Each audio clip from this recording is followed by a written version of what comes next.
सलाम मेरे अजीज पंखों, क्या हाल चाल है। सबसे पहले तो ये बताओ कि व्हाट इज दिस बिहेवियर पूजा। खुद तुम लोग कहलवा के मुझसे वीडियोस बनवाते हो और फिर उनको देखते भी नहीं हो यार। इन व्यूज पर तुम लोग चाहते हो कि मैं डिमोटिवेट होकर वीडियोस बनाना ही छोड़ दूं। प्लीज यार देखा करो वीडियोस, तुम लोगों के लिए बनाती हूँ। खैर आजकल ना मुझे अपने स्कूल और कॉलेज के दिन बड़े याद आ रहे हैं, क्योंकि शफकत अंकल ने तुम सबको एक दफा फिर से ऑनलाइन पढ़ाई का कहा है, जो कि तुम लोग घंटा नहीं करता है। अब रिलेशनशिप वाले स्टूडेंट्स के लिए तो क़यामत सुगरा ही है। अब इस यहूदी फितने के आने से पहले स्कूल लाइफ ना बहुत अनोइंग हुआ करती थी। अब सुबह सुबह जहाँ आंखें नहीं खुलती थी वहीं स्कूल वाले हमारे फेफड़ों में से आतिफ असलम निकलवाने की कोशिश करते थे और कौमी तराना जबरदस्ती पढ़वाया करते थे। तुम्हारा तो मुझे नहीं पता, लेकिन मैं जिस स्कूल में पढ़ती थी वो हिटलर के आबाओ अजदाद का स्कूल था। कैदियों से भी बदतर, मतलब जानवरों के जैसा इनके साथ सलूक होता था। अब जब सुबह सुबह असेंबली होती थी तो क्लास के सबसे टिड्डे बच्चे को आगे और सबसे लंबे कॉन्फिडेंट बच्चे को पीछे खड़ा करवाया जाता था। और आपकी बहन माशाल्लाह से हमेशा आगे खड़ी होती थी, क्योंकि अल्लाह ने मुझे सिर्फ लंबी जुबान से नवाजा है, लंबे कद से नहीं। तो टीचर्स की नजरों में ना मैं ही ज्यादा आया करती थी। अब मैं तो भाई मॉर्निंग पर्सन बिल्कुल भी नहीं हूँ, पर ये बात मेरे स्कूल वालों को समझ नहीं आती थी। वो मुझे समेत 200-300-400 बच्चों से सुबह सुबह 7-7:30 बजे पाक सर जमीन शाद बात पढ़ाया करते थे। और एक आध हिटलर हमारे सर पे खड़ा रहता था कि सारे बच्चे ऊंची आवाज से कौमी तराना पढ़ भी रहे हैं कि नहीं, क्योंकि कुछ बच्चे मेरी तरह तेज होते हैं जो कि सिर्फ लिपसिंग किया करते थे पर आवाज नहीं निकालते थे, क्योंकि यार बोलने का दिल ही नहीं करता था। फिर उसके बाद होती थी दुनिया की सबसे फजूल तरीन एक्सरसाइज, जिससे आज तक कभी किसी को कोई फायदा नहीं हुआ। अब इस असेंबली के खत्म होते ही बच्चे क्लास में वापस जाते थे, तो इस दौरान हमारी चेकिंग होती थी। नहीं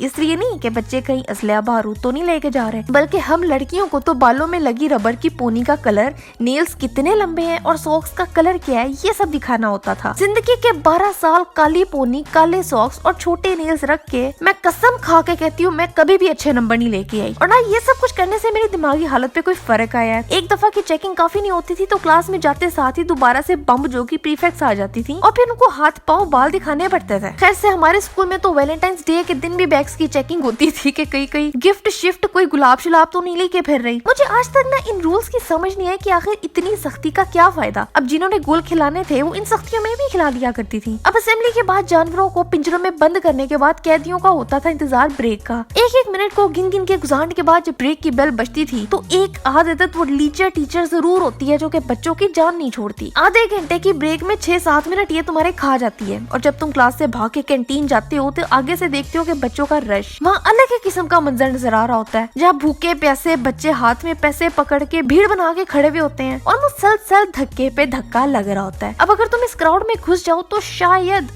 तुम्हारी आवाज कैंटीन वाली आंटी सुन ले, पर वो टीचर जिसकी वजह से तुम्हारा टाइम जाया हुआ था वो आराम से एसी वाले स्टाफ रूम में बैठ के खाना खाएगी। अब इसे भी दिल नहीं भरेगा तो किसी रैंडम भागते हुए बच्चे को बुला के कहेगी, बेटा कैंटीन से जाके ना एक पेप्सी का कैन ले आओ और आंटी से कहना कि टीचर लाइबा के अकाउंट में लिख दें। टीचर लाइबा को लगता था जैसे ये सारे बच्चे उनके ज़रगरीब गुलाम हैं, जो अपनी ब्रेक एंजॉय नहीं करने आए बल्कि इनकी खिदमत करने के लिए आए हैं। कैंटीन में जो भूखे बच्चों का रश है वहाँ तो भाई 10 मिनट वैसे ही गुजर जाते हैं। दिल ही दिल में तुम इस टीचर को बद्दुआएं भी देती हो, सब कुछ करते हो, और 10 मिनट बाद जब तुम पेप्सी लेके टीचर लाइबा के हाथ में रख के जाने लगते हो तो वो कहती है, ओहो बेटा ये तो गर्म है, आंटी से कहो ठंडी पेप्सी दे, ये तो नहीं पी जाएगी मुझसे। टीचर लाइबा आप मुझे अपनी नौकर क्यों नहीं बना लेती? ऐसा करती है ना, ब्रेक में मैं आपको पेप्सी ला के देती रहूंगी और जब क्लास ले रही होंगी तो मैं आपके आलू के मुंह वाला बच्चा संभाल लिया करूंगी और इसके बदले में आप मुझे 80% मार्क्स देके पास करवा दिया करें। ये सब तुम कहती हो दिल में, मुंह पर कहोगे तो अम्मा और अब्बा को बुला लिया जाएगा कि आपकी औलाद बदतमीज है। अब तुम पेप्सी वापस कैंटीन लेके जाती हो और 10 मिनट मजीद आया करके वापस आती हो और सोचती हो कि अगर ये कैन खुला हुआ होता तो मैं केमिस्ट्री लैब में जाके वहाँ से क्रिस्टलाइज्ड कॉपर सल्फेट यानी नीला थोथा मिला के इसको पिला देती। और कैंटीन में फंसे हुए भूखे बच्चों के साथ अलग ही जुल्म हो रहा होता है। ठंडे समोसे और गर्म जूस को महंगा करके बेचा जा रहा होता है, और समोसा भी ऐसा जिसमें आलूओं के छिलके तक नहीं उतारे होते हैं, और बनाने वाले ने आलूओं को मैश करने की भी जहमत नहीं की होती। और कभी कभार तो उन समोसों में से धनिये में पाए जाने वाला कीड़ा भी निकल आता था, बेचारा ग्रीन सा छोटा सा मरा हुआ कीड़ा, जिसको पहले तो तुम देख के मुंह बनाती हो, फिर बाद में उस कीड़े पे तुम्हें तरस आता है और फिर तुम इस कीड़ों को साइड पे निकाल के बाकी का समोसा खा लेते हो। अब मेरे स्कूल में ना हमें मजबूरन गर्म जूस लेना पड़ता था, क्योंकि ठंडी पेप्सी और कार्बोनेटेड ड्रिंक स्टूडेंट्स को अलाउ ही नहीं थी।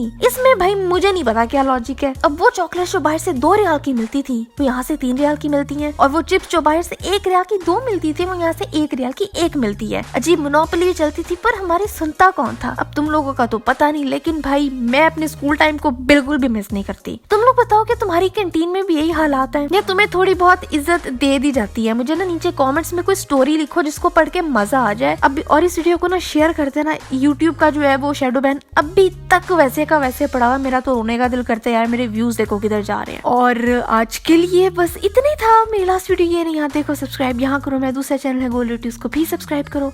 अगली वीडियो कौन सी होनी चाहिए मुझे भी बताओ, और मैं मिलती हूँ तुमसे अगली वीडियो में एक नए टॉपिक के साथ।